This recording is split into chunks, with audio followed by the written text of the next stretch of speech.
photographiée nue dans sa baignoire, portant pour seul vêtement 7 tiares et un sourire. Cet unique cliché, pris par son propre époux, devint le portrait le plus célèbre de la princesse Margaret. La tiare sur l'image était la Poltimore, un chef-d'œuvre victorien de diamants coussins et de motifs floraux montés sur or et argent. Elle pouvait se démonter avec un minuscule tournevis pour devenir un collier de diamants ou 11 broches. Elle valait une véritable fortune. Après la mort de Margaret, elle fut vendue aux enchères pour près d'1 million de livres à un acheteur, dont l'identité est restée totalement secrète. C'était en 2006. Depuis, la tiare Poltimore n'a plus jamais été vue en public. Mais vous allez le voir, ce diadème n'était qu'une pièce parmi plus de 800 trésors. Tiare, collier de perles de la reine Marie, des turquoises de la reine mère, des horloges Fabergé, broches anciennes et un rubis de fiançailles dessiné par son ex-époux. Après sa mort, certains de ces trésors furent vendus à des inconnus, d'autres furent gardés par ses enfants. Et certains ont disparu dans une zone grise entre biens de la couronne et héritage personnel.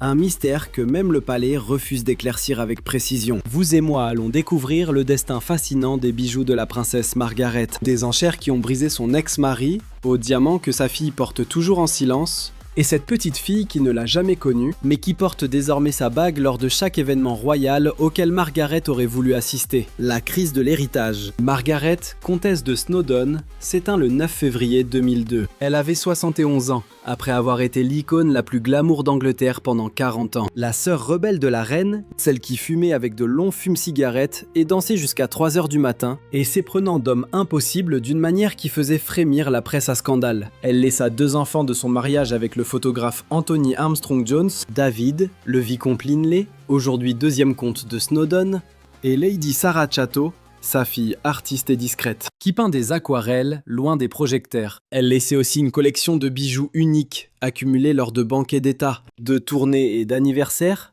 de présents offerts par les plus grands de ce monde. Mais elle laissa aussi des impôts faramineux. Contrairement aux souverains, dont les biens échappent au droit de succession, la succession de Margaret subit l'impôt classique de 40%. Ses enfants se retrouvèrent face à une facture de plusieurs millions. 2 choix s'offraient à eux, payer de leur poche ou vendre. Ils choisirent de vendre, et cela déchira toute la famille. Selon la vicomtesse Hinchingbrooke, Lord Snowdon, l'ex-mari de Margaret et père de David et Sarah, supplia ses enfants par écrit d'annuler la vente. Vendre ses effets personnels était pour lui une trahison de sa mémoire. La famille était divisée, mais l'impôt à payer, lui, était bien réel. Au bout du compte, Christie's a hérité de 800 objets venus de Kensington, la demeure londonienne de Margaret pendant 4 décennies, à expertiser, exposer et vendre. La vente aux enchères s'est déroulée dans les salons de Christie's à Londres, les 13 et 14 juin 2006. Le premier jour mettait à l'honneur joaillerie et Fabergé, 192 lots d'exception. Le second jour présentait mobilier, argenterie et œuvres d'art, soit 600 autres trésors. Christie's avait fixé une estimation de départ extrêmement prudente. 2 millions de livres sterling pour l'ensemble du catalogue. Et croyez-moi, il se trompait lourdement. Avant l'enchère, les pièces maîtresses ont voyagé pour être exposées à travers le monde. À Wilton House, le public n'était pas seulement invité à contempler ces bijoux, mais à les essayer. Le temps d'un instant magique, de simples citoyens pouvaient parer, leur coup d'un collier princier ou poser une somptueuse tiare sur leur tête. Margaret, qui avait passé sa vie à danser sur le fil, entre devoir et plaisir, aurait adoré l'exquise ironie de la situation. Dès le premier coup de marteau, les enchères se sont envolées vers des sommets. La joaillerie seule a généré près de 10 millions de livres, soit 5 fois l'estimation fixée au départ pour tout l'événement. Une pendulette Fabergé en émail mauve translucide, offerte jadis par la reine Marie, a été adjugée plus d'1 million de livres à un mystérieux acheteur. Un fin collier de rubis et perles, porté par Margaret à ses 2 ans sur une photo, est parti à 28 000 livres, soit 20 fois son estimation. Puis est venu le tour des souvenirs intimes. Une broche abeille victorienne, accompagnée d'un précieux petit mot écrit de sa main, presque le tout premier bijou offert à maman, transmis le 10 février 1945, s'est vendu 34 000 livres. 3 de ces élégants parapluies des années 60 ont dépassé les 2000 livres. Même 3 bouteilles de vin blanc de Kensington Palace de 1976 ont frôlé les 5000 livres. Ces acheteurs n'acquéraient pas seulement de précieux objets, ils s'offraient une intimité rare avec cette icône qui vécut sous l'œil du monde entier, tout en préservant jalousement son jardin secret. Vous l'avez compris, chaque lot racontait une page de sa vie. Un millier d'enchérisseurs se pressaient dans les 4 salles intermédiaires interconnecté de Christie's, rejoint par plus de 2500 acheteurs au téléphone et sur Internet. L'atmosphère y était électrique, oscillant entre ferveur d'enchères et cérémonie d'hommage, et pur show mondain. Un collier art déco en perles et diamants de 5 rangs devint le lot le plus émouvant. La reine Marie l'avait offert à Margaret pour ses 18 ans, en 1948. Le célèbre Cecil Beaton l'avait photographié ainsi paré pour ses 19e, 20e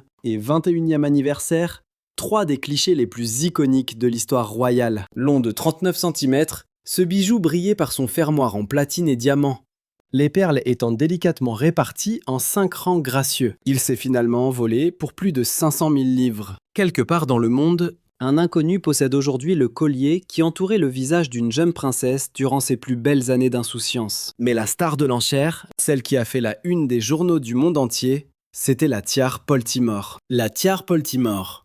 Pour comprendre son importance, il faut d'abord cerner la femme qui l'a portée. La Poltimore n'était pas un héritage royal, ni emprunté à la couronne, ni transmise par la reine Marie, ni même prêtée par sa propre sœur. La princesse Margaret l'a achetée elle-même, aux enchères en 1959 pour 5500 livres. Ce geste était un véritable manifeste.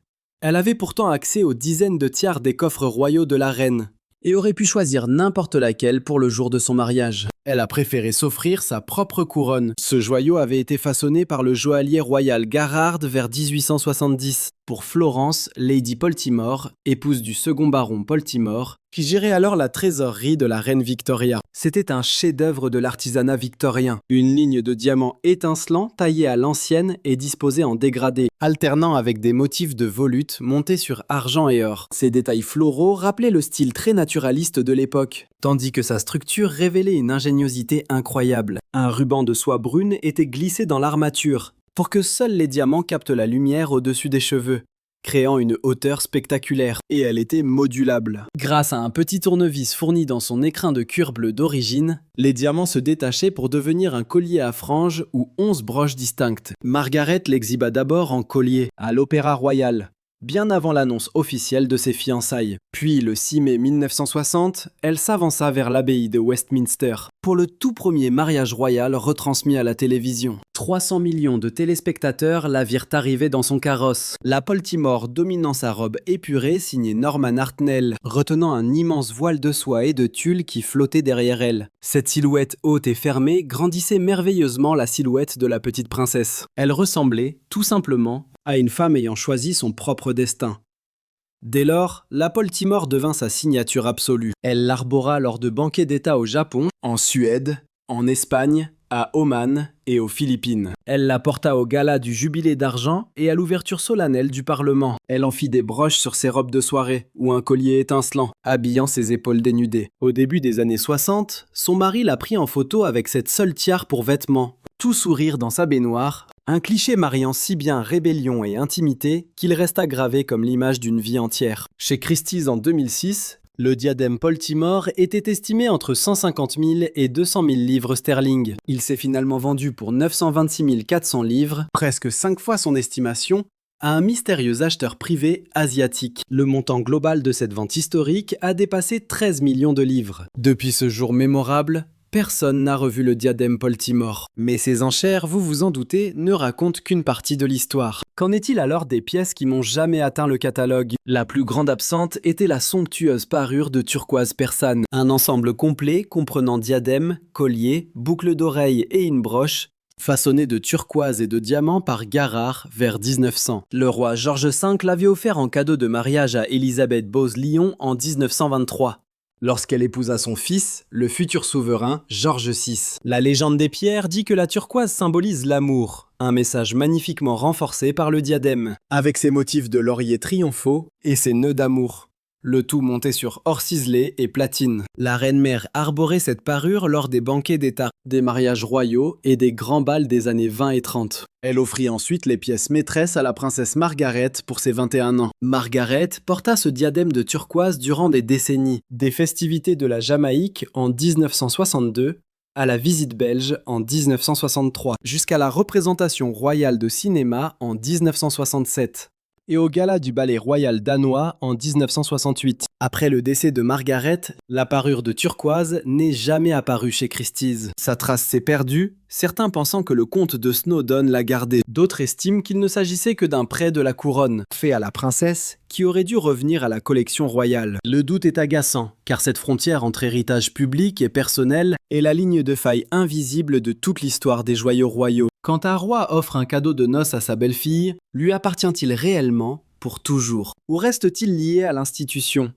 La réponse britannique est volontairement laissée dans le flou, et ce flou artistique arrange bien le palais. Ainsi, personne hors du clan ne peut émettre de revendications définitives. Le diadème de turquoise n'a pas été revu en public depuis la mort de Margaret, et aucun membre de la famille royale n'a jamais évoqué son sort. Heureusement, tous les trésors secrets de Margaret ne sont pas des mystères. Lady Sarah Chatto, la fille de Margaret, a gardé de magnifiques pièces, dont 3 broches florales en diamant. C'était un cadeau de mariage de Lord Snowdon à Margaret en 1960. En 1994, lors des noces de Sarah, le couturier Jasper Conran repéra les broches dans la boîte à bijoux de Margaret et suggéra de les transformer en un diadème. Le joaillier londonien Wardsky créa la monture pour rassembler les broches, permettant à Sarah d'arborer ce diadème floral le jour J, entrelacé de feuillages frais pour amener une touche de nature vivante au milieu des diamants. Sarah a aussi hérité des perles Greville, une rivière de diamants et perles de Queen Mary et des étoiles de diamants de sa mère. Elle les porte rarement, mais toujours pour les grands moments. Les obsèques de Margaret, puis d'Élisabeth en 22 et le couronnement de Charles en 23.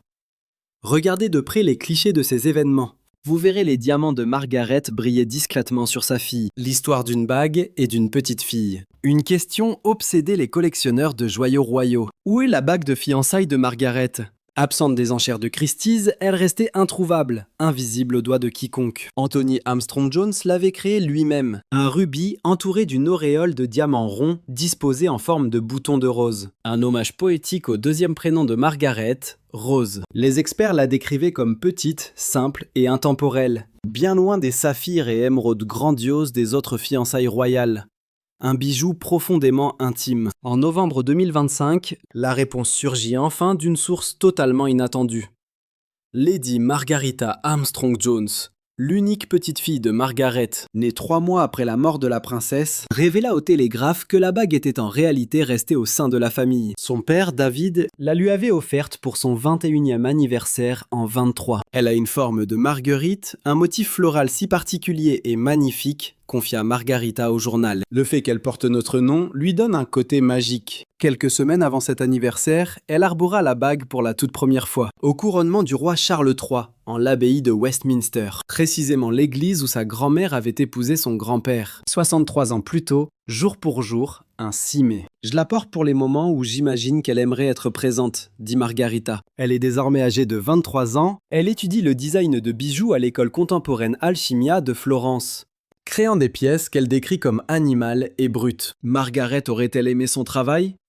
La jeune femme s'accorde un silence. Difficile à dire, mais je sais qu'elle adorait les motifs naturels et la turquoise, sa couleur préférée. Sa tante Sarah lui a légué des boîtes de bijoux fantaisie venues de Kensington. Son père lui a offert la bague de fiançailles. Quant au nom qu'elle porte, Margarita Elizabeth Rose, il évoque sa grand-mère et sa grand-tante. Et à cette fleur qu'un jeune photographe façonna jadis en rubis et diamants pour conquérir sa princesse. Les bijoux de la princesse Margaret ont été dispersés en seulement 2 jours, en juin 2006. Son diadème de baignoire dort dans un coffre privé, invisible et oublié. Ses turquoises, elles, oscillent dans un flou permanent entre famille et couronne. Son collier de perles, immortalisé par Cecil Beaton pour son portrait de son 19e anniversaire, appartient désormais à un inconnu. Mais les pièces les plus précieuses sont restées exactement là où Margaret l'aurait voulu. Les broches de diamants en fleurs appartiennent à Sarah, qui les porte aux funérailles et au couronnement, avec cette dignité silencieuse que sa mère admirait tant. L'anneau bouton de rose est avec Margarita, qui l'emporte à l'abbaye de Westminster quand elle sent que sa grand-mère y aurait sa place. Les joyaux exposés dans les musées nous parlent de pouvoir et de richesse. Mais les bijoux qu'une famille garde, ceux qu'ils refusent de vendre,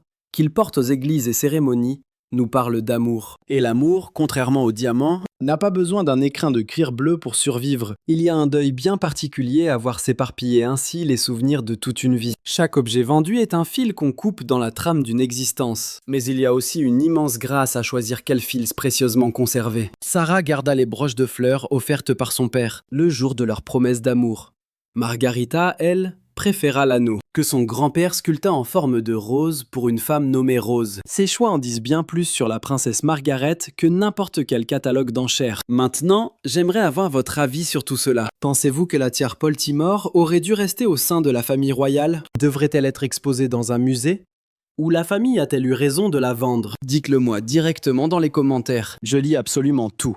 Si ce récit vous a touché, laissez un j'aime. Cela aide vraiment d'autres personnes à découvrir ces chroniques. Et abonnez-vous pour nous rejoindre. Ensemble, nous dévoilons les secrets des bijoux et des femmes qui les portaient. Tout ce que le palais préférerait garder bien caché sous clé. Merci d'avoir regardé notre émission. À très bientôt.